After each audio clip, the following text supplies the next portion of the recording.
家好，歡迎返嚟每日少少禪。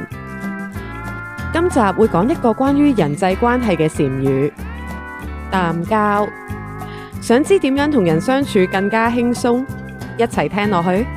淡交常見於道家同禪宗，講緊追求簡樸自然嘅生活態度。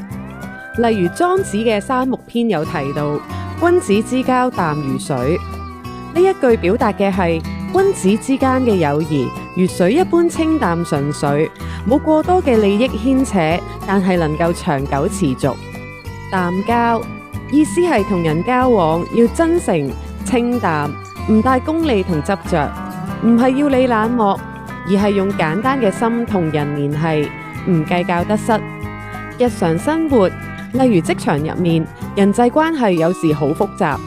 試諗下，你同同事食飯，總係諗住點樣俾好印象人哋，或者點樣喺公司裏邊揾到更多嘅機會。呢一餐飯入面，你哋有冇認真心咁交流過？淡交教你放低呢啲計算，單純同同事分享工作趣事，或者傾下興趣，關係會更加自然，更加輕鬆。同人相處，試下單純享受相處嘅過程，你會覺得同人嘅關係會更加舒服。淡交教我哋用簡單嘅心同人聯繫，強調冇功利心，真誠嘅互動。